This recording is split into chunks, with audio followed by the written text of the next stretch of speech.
Minneapolis continues to erupt in protest due to the federal murder of Renee Good. Yes, and Minneapolis is really showing us how it's done.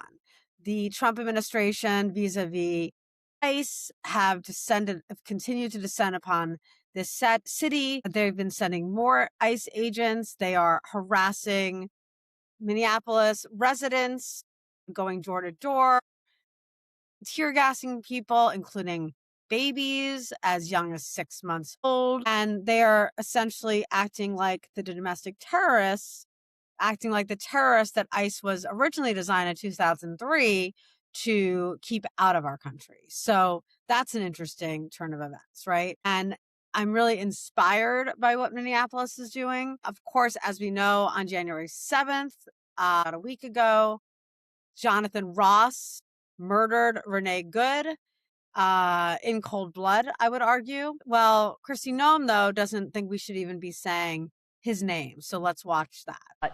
I'll put that aside. No, it's really Tell not. me about, Everybody can watch the videos and see that. well, let me talk to you about the officer, Jonathan Ross. He was struck. He was hospitalized. Well, don't CBS say his name. I mean, for heaven's sakes, we shouldn't have people continue to dox law enforcement when they have an His name is 8,000% public. increase He in was death threats against struck them. I know, but and that doesn't mean it hospitalized. should continue to be said. His life, he got attacked with a car that was trying to take his life, and then people have attacked him and his family, and they are in jeopardy. And we have law enforcement officers every day who are getting death threats and getting attacked at their hotels. Well, and can are you tell getting, me about his status right ice now? thrown at them and getting. Well, of course, no one can tell you condones that he's violence healing. against anyone. But here, CBS reported that he did have internal bleeding in the torso, but he was released that same day. So is he back at work? Did you give him not the gonna share required his- 3 days of I'm not gonna- suspension? We followed the exact same protocols that we always have for years. I think it's interesting that she says continues to dox Jonathan Good when she was the one who let us know who he was in the first place. And by saying the media shouldn't be saying the murderer's name is just insane to me. It's 100% insane. What is she even talking about? I mean, the name is out there. She's, as you said, responsible for us knowing who he is. This is just the same old, like, don't believe what you see with your eyes, don't believe what you hear with your ears. And the cat's out of the bag, lady. I mean, we know who he is. The videos that you released make him seem, if not, I mean, we already saw from one angle, the angle they released that day made him we saw even more corroborating evidence of his guilt here. And it's just out of control. And this whole idea of some Democrats saying that, oh, we just like reform it a bit and give them more training and give them better body cams. I mean, the guy was filming himself do this. So it didn't stop the body cam, the cell phone he was using didn't prevent him from doing that. And you see these ICE agents now just emboldened by the Trump administration using what Jonathan Ross did as a way to scare people to comply with them. So They're threatening people, saying, you yes, saw what happened last week. yeah, So yeah. basically, they're just out on the streets threatening to murder anyone for exercising their rights to do, which is protest and film and be anywhere they can. What's even scarier is Kristi Noem went out 2 days ago and said that all Americans should be walking around with their papers. I'm Ugh. sorry, that is not a law. You do not have to walk down to the park with your driver's license. Like this is not Nazi Germany. This is not legal by any means whatsoever. And I think we're just turning to a really dangerous precedent where they think they can just say whatever they want and it becomes legal, and it isn't. But telling American citizens that we need to walk around with our papers just echoes Nazi It's Germany. And I Nazi know we Germany. keep going back to this, but at what point are these, patriotic Americans who refuse to show cards for vaccines to enter businesses when we were in the middle of a global pandemic, refuse to wear masks? These people are masked up, pointing guns in citizens' faces, asking regular people for papers. It's like this. In a week's time, it is just getting so much worse than it was. And now they are already threatening to go into cities like New York and my city of Los Angeles that we should be expecting things like this in 2 weeks, and I would like to know what the Democrats are going to do, when the governors are going to get activated, because the lack of response from the Democrats is going to be what destroys them in the midterms. And I sincerely think that any Democrat going for reelection or trying to run for office, if it's not abolish ICE, you are not getting our support. Yeah, Full stop. 100%. Yeah. Full I stop. have no interest. I have no interest in voting for anyone, helping anyone running for reelection or for election who cannot say with their full chest, abolish ICE. ICE is basically operating as modern day slave catchers. They are inspired by Nazis. They're acting like Nazis. We saw the Border Patrol commander, Greg Bovini,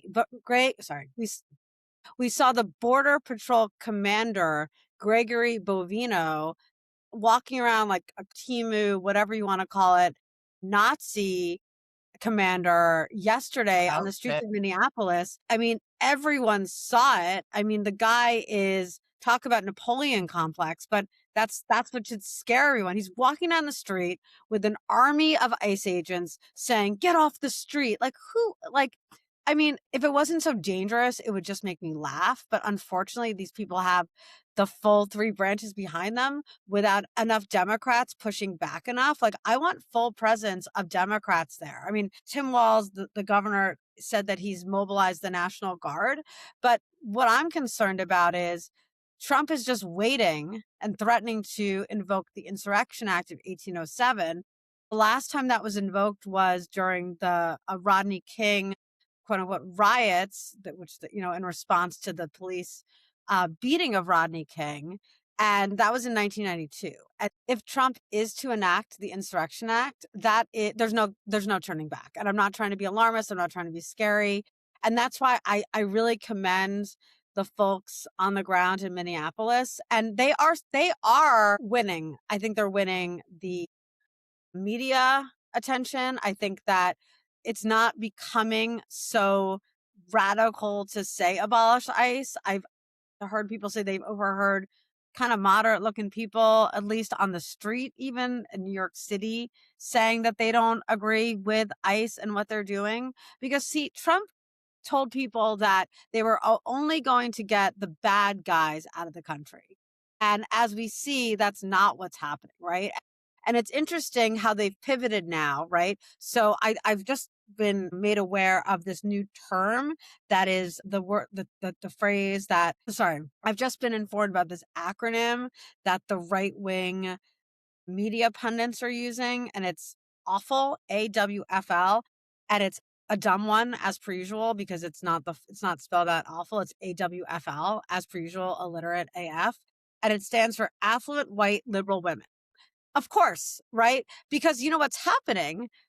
If you look at the protests, if you look at what's happening in the Midwest and the streets of Chicago and Minneapolis, you do see a lot of white women. I don't know their, financial status, but they're being referred to as affluent white liberal women because they do have the time to not be at work 24/7 and they're on the streets. They're blowing their whistles. They're confronting ICE. And this is such a threat to the patriarchy because white women uphold the patriarchy. And that's why they were obsessed with, J.D. Vance kept talking about childless cat ladies, right? He kept talking all about that. They're obsessed. Remember the baby bonus? I got a reels. I got a memory in my TikToks that was like a video I did about the baby bonuses, right? I mean, they really want us to be baby makers. They do not want us on the streets calling out their bullshit. And we're online, we're offline, we're calling them out, we're making them feel small. I mean, I would say that the photo of the week is this one that we're going to pop on the screen. It's iconic, right? Iconic. It's iconic. And once again, it's another situation where we see women jumping to the front to defend people. Very few men, hopping in to do anything. I'm definitely not talking about Walter Masterson and his brilliant trolling of Jake Lang, who is a right-wing activist and a January 6th person who was pardoned, who showed up to the protests on Saturday thinking that he was going to do something. I'm with the incel, Nick, Jeremy Lang. What's your body count, man? Jake Lang. What's Jeremy, though? It's Jeremy. What's it like being a virgin? When was the last time you legally touched a vagina? Nick, Jake Lang has never legally touched a vagina. Do not touch. Do not touch. When was the last time you've legally touched a vagina, Jake? Because he was threatening to stand on this.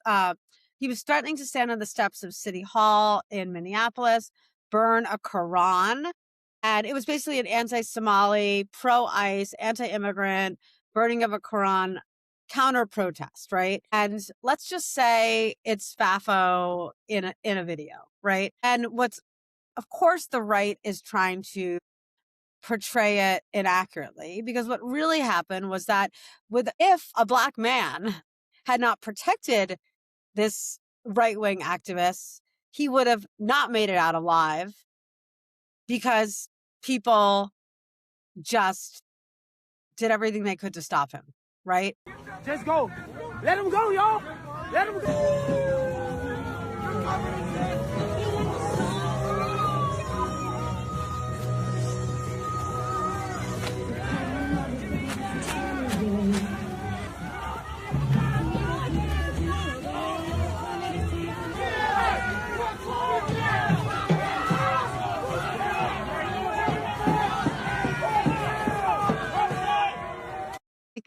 I think the way that this protester was treated shows just how different we are from their side, because that could have gotten extremely violent. Things could have gone a way different direction, and they basically just laughed at him and escorted him out. Yes, things were being thrown at him and he was getting pelted with super soakers, but I want to state, nobody threatened to shoot him. Nobody threatened to kill him. They literally just bullied him out of Minneapolis. And just like a Kyle Rittenhouse, we already see him going on the circuit talking about, oh, he was attacked and this and that. But we need to talk about the facts. And the facts are that he went down there trying to make himself a victim. He knew exactly what was going to happen down there. That's why you show up with camera crews of your own, because you're hoping to find some gotcha moment. But I just want to reiterate, even though he showed up there acting like an animal, they treated him like a human. And that's just the difference between the two sides, right? If one of ours went into a right-wing protest like that, I sincerely believe with everything inside of me that would have come out extremely different. They would have harmed that individual. And for a man who was up there screaming that he wanted to cage Black and brown people to be saved by a Black man, it speaks volumes. But to see the spin of the media on every picture that they're showing of him, saying that people are trying to rip him apart, it is this man who was at the protest who was helping this person. So it's just another situation of, we cannot trust the media on either side. Neither side is reporting the way that it should be. Neither side is reporting facts. It's all just propaganda and what they want to make these stories turn into. But I think at the end of the day, there is more people that disagree with what's going on than does. I saw a poll earlier that, like, just a few weeks ago, ICE had around 52% of support in America, and it's dropped down to 27%. So I think the things that people are watching now, that white people are activated because a white woman was shot, I think these instances, a baby was gassed in a car and went unconscious and wasn't breathing, for American citizens, I think anybody of conscience and sense knows that this is not the right way to go. But we have to remember that the reason why this is happening is because he wants to invoke the Insurrection Act. I don't believe this is all about immigration anymore. I think it's because he wants to cancel the election. I agree. And he even talked to it. Everything he says is what he means. And I think that Americans and the media continue to forget this. I don't know if it's willful ignorance or just ignorance. Like when he said, don't worry, you don't need to vote. We have the election figured out. Connect the dots there. When he said when he gives those Trump 2028 hats as a part of his gift basket for everyone who visits him, in exchange for the Nobel Peace Prize. Or for the Nobel Prize. It was a Nobel Peace Prize, right? So in exchange for the Nobel Peace Prize, apparently one of his gift basket items is his Trump 2028 hat. Okay, so like that's not a joke. No, it's not a joke. I think that he's never joking, right? Like these are he's as we know, he has a lifetime of grooming. Yeah. Right?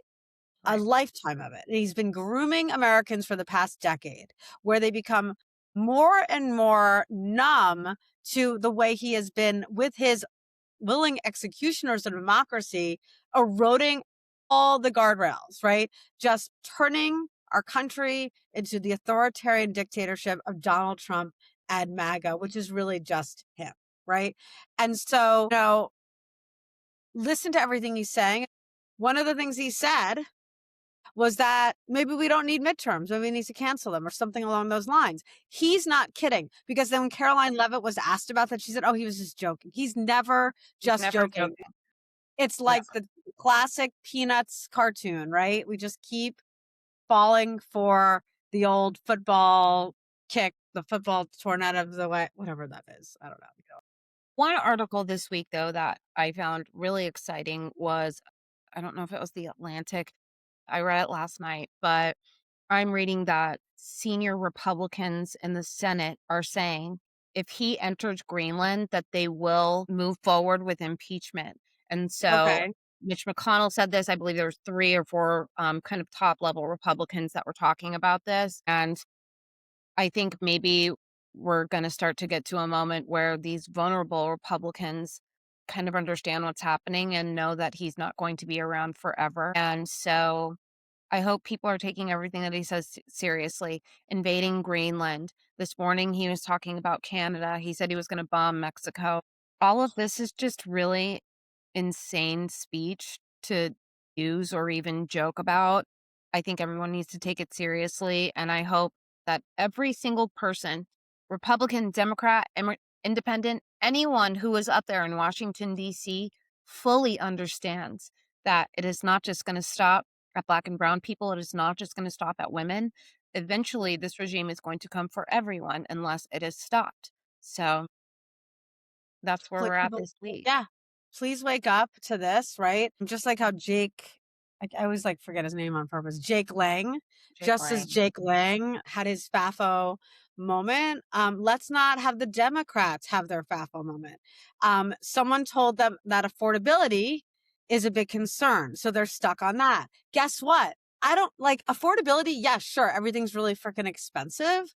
And that is a big concern. But you have to understand that also people are terrified of ICE right now. And they are horrified by what they're seeing on the streets of America. And if you cannot respond to that crisis, this is a national crisis. This is a moment in history where if you are not saying it with your whole chest, abolish ICE, getting out there in front of it and not just responding with a strongly worded thread, text, Twitter, whatever, then you are not leading the people the way we want you to. And, I'm over it. They're not listening to us, their constituents. They're not reading the temperature of the room. Whoever the strategist that they're hiring needs to be fired, because this centrist view of let's work across the aisle. I don't want to see anyone offering to reach across the aisle. I don't want to see anyone voting to push more money into ICE or anything like that. And I think that every single Democrat that is doing that bullshit is going to have a really rude awakening when the midterms come and in the future. We can look at the Zohran Mamdani campaign and what he ran on and what he promised and what he's doing. And it was not centrist establishment Democratic bullshit. And he is following up on his promises. Yes, it's very early in his position, but that is the energy that I think most Americans want. And I know both you and I have been proud Democratic supporters for years and years and years. And we're coming to a point where if they are not going to stop what's happening and start doing what we want as Americans, I can't by conscience support this anymore.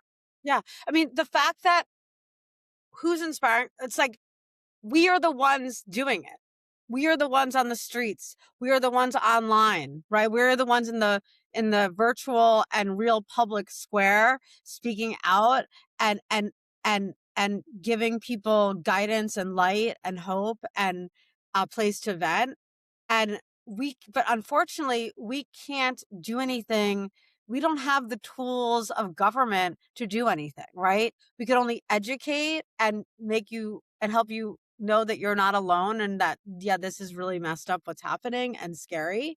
But after that, that's where our power ends, right? However, if people keep flooding the streets and keep this in the headlines and make it impossible for the media to ignore or spin, and that's why it's so great that we do, I will say, there are issues with content creators and influencers in politics, but I will say once again, Walter Masterson and Jolly are on the ground. There's others as well that I'm just forgetting. They are on the ground. They're putting it into action, and they are there not just to film themselves, but they're there to create this, to document what's really happening, right?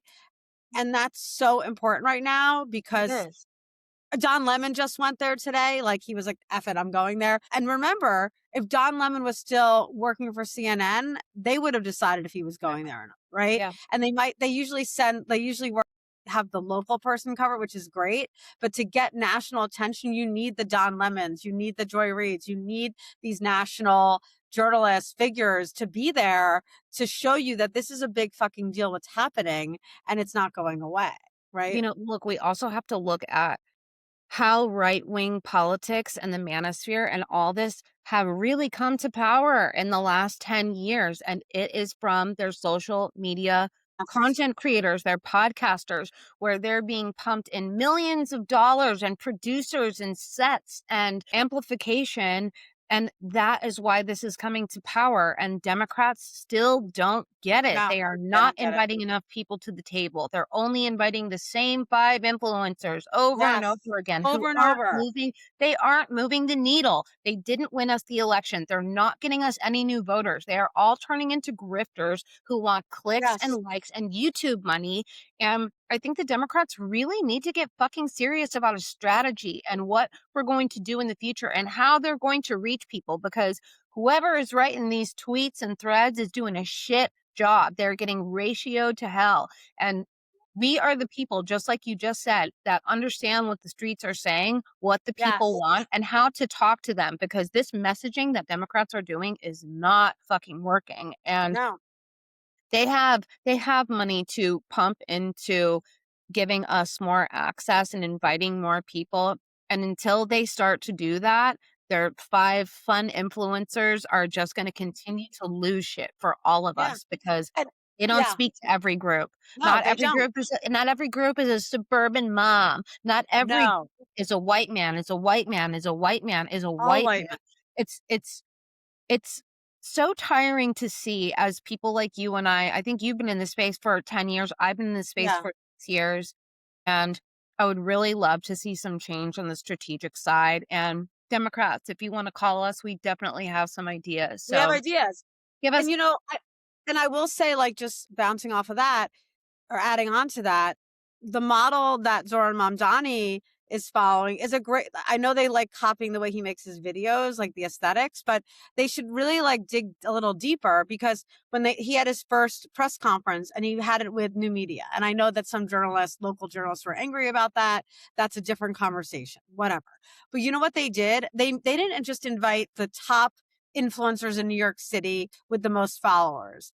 They made sure to ask you your demographics. What borough are you from? Are you a political influencer? What other beats do you follow? Like, what is your race? What is your ethnicity? What is your background? And they made sure to not just have people who have a lot of followers, but to have people who represent all the different communities of New York City. And so that they could ask questions that weren't just the typical ones that your typical influencer, content creator, political content creator would ask, right? They're creating a model that needs to be replicated on a national scale. Obviously, it looks different on a national scale, but remember, these algorithms, the follower counts, like they need to get over the fact that just because someone has 1 million versus, someone might have less followers than me, but they might have more of an impact on their communities, and give them a seat at the table if they're great at communicating with their communities, right? And until we start doing that, we are going to keep losing, because listen, we are a big tent party, but the people who are covering this stuff does not represent that tent. Right. And No. it might work for the Republicans because they just want to be a bunch of white men and white women who like are there for the male gaze. But like in the Democratic Party, that's not who we are. And if you notice, I saw a bunch of articles about like the top influencers, or the ones who get the most money in the Democratic Party. It's all white men. And I don't have anything against white men. Like, there's some amazing creators who are getting amazing breaking news information out there all the time. But it's kind of like, also there's other people. And it does, and I'm not saying you and me.